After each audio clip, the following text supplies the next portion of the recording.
सबसे बड़ा चीज क्या है ना कि जिंदगी बड़ी अजीब चीज होती है। इसमें अगर आप देखेंगे तो आप सोचेंगे कुछ और बन जाएंगे कुछ और, जबकि ख्वाहिश रहेगी कुछ और बनने की। इस जिंदगी की सबसे बड़ी खराबी ये है कि जब तक ये हमें समझ में आती है ये आधी खत्म हो चुकी रहती है। तो कोशिश यही रहती है कि जैसे आपका प्रोग्राम या कोई भी है तो हम उससे क्या सीखते हैं कि हम जो जहां ठोकर लग के सीखे उससे बेटर है कि उस इंसान से सीखे जो ठोकरें खा चुका है। और लोग जो कहते हैं ना कि तकलीफ बहुत ज्यादा, वो तकलीफ नहीं है, वो तो आपके लिए अच्छा बात है ना, क्योंकि अगर हमें तकलीफ नहीं रहेगी तो कोई आगे ही नहीं बढ़ पाएगा। बिना चोट खाए पत्थर कभी मूर्त नहीं बन सकता है, और जिन फूलों में कांटे ना लगे उन्हें कोई भी बहुत आराम से तोड़ लेता है। कांटे ही तो हमारी हिफाजत करते हैं। तो जीवन में कभी भी अगर संघर्ष है तो उसे हारना, घबराना नहीं चाहिए। ये सबके जीवन में आता है, जो भी सफल होते हैं सबके जीवन में आता है।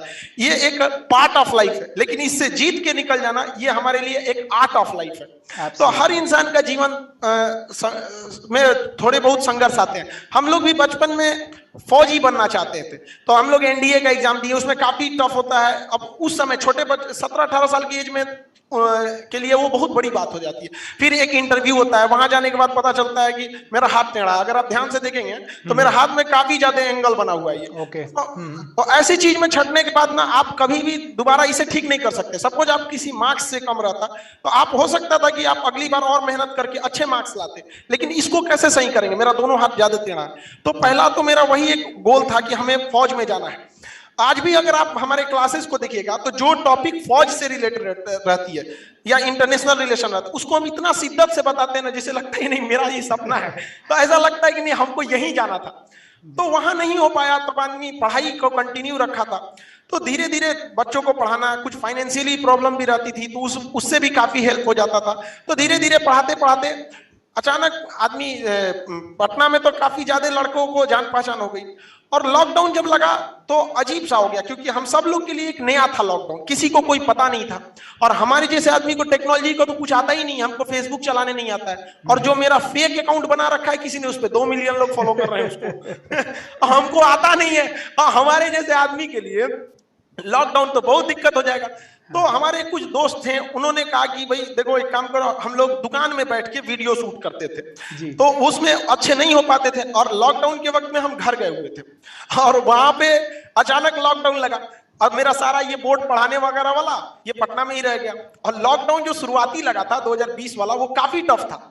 तो हम ट्रक का खलासी जो होता है ना, वो बन के पटना आए थे ट्रक वाले के साथ। भाई तुम हमको लेते चलो, हम तुम्हारे क्लीनर बन जाते हैं।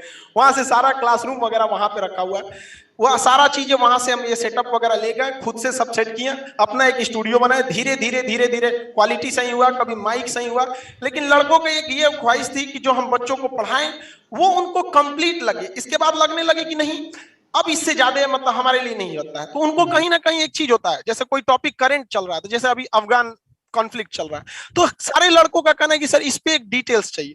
तो उनको भी एक उम्मीदें जुड़ गई। बाकी लोग क्यों इतना तेजी से जुड़ने लगे इस बारे में हमें भी बहुत ज्यादा आइडिया नहीं है। हमारा काम बस बता देना है।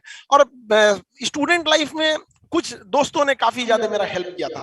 सोनू नाम, पवन, हेमंत, ये 3 दोस्त अगर मेरे नहीं रहते तो शायद हम यहाँ नहीं रहते। क्या बात तो है। दोस्तों का होना बहुत ज्यादा जरूरी है।